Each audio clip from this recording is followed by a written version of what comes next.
Timothy in Issaquah, Washington. Hey, Timothy, thanks for listening to 91.3 KBCS. What's up?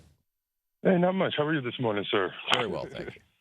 That's good. I'm actually a big fan of yours. I listen to you every day, besides Rush Limbaugh.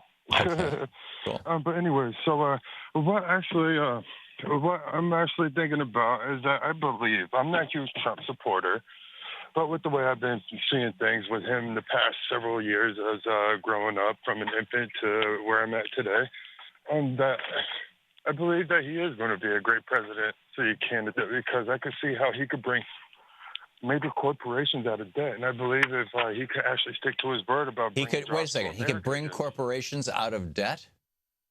Well, yeah, with him, with his businesses, even though he has a lot of bankruptcies, he's still... Yeah, really? And he's got a lot of debt. He's got hundreds of millions of dollars in debt right now, at least from the reports that I've seen, you know, the stuff compiled by Forbes and things.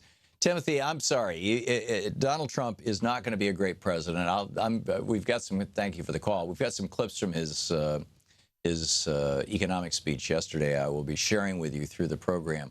But basically, he's recycling Reaganomics. He's got Larry Kudlow there, and he's you know his whole speech is just basically, well, clip number one. Let's just play this, Danielle, if you can. This is Donald Trump talking about how he's basically going to go for, quote, limited government. In other words, let's put the billionaires in charge of pretty much everything. Let's privatize as much as possible. Let's do away with any government functions that help anything other than business. Here he is. My plan will embrace the truth that people flourish under a minimum government burden and will tap into the incredible unrealized potential of our workers and their dreams. Right now, 92 million Americans are on the sideline outside of the workforce, and they're not a part of our economy. It's a silent nation of jobless Americans. And I would say to my last caller who thinks Donald Trump is going to do so well, that just take that, for example. This was his big economic speech yesterday, right? This is Donald Trump being an adult reading off a teleprompter. And he's going to tell us something of great importance, right? He's going to talk about the fact that there are 92 million Americans who are not in the workforce, and that's a crisis. Well, when you break down those numbers, the 92 million, which the Washington Post, by the way, did today, they gave it 4 Pinocchios. Out of that 90, it's actually 94 million people. Excuse me, 94 million people. Out of that 94 million people, 40% of them are over 65. They're retired. 12% are between 16 and 19 years old. They're in high school. 25% have a disability. Of the people 16 to 54, there's 41 of the 41 million people 16 to 54, a third were enrolled in school last year. And finally, what you're kind of left over with is the 13 million, the 14%, who are parents of children under the age of 18. It includes 4 million people not in the labor force with a child under 3.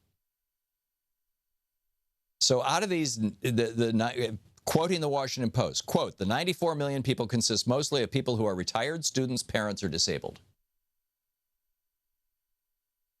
Only 6 million people, 6.3% in 2015, and that's down to 5 and something now.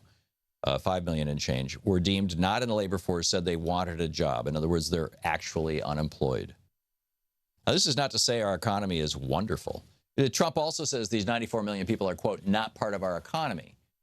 Now, this is a demonstration that he doesn't know what the hell an economy is.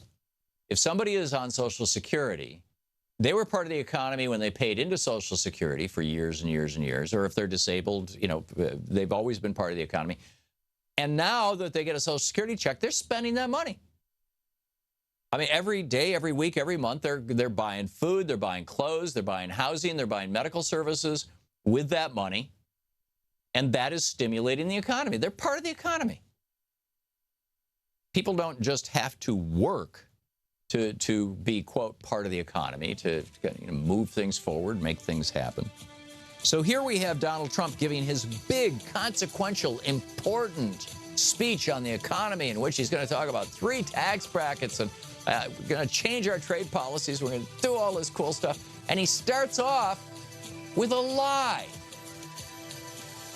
And yes, there's plenty of suckers in America. There's lots and lots of people who don't have any idea what he's talking about. You're listening to Thom Hartmann. Visit ThomHartmann.com for audio and video archives. Except that it sounds really good because he can just boil it right down to a bumper sticker and say, here you go. We just need more Reaganomics. Yes, indeed, folks.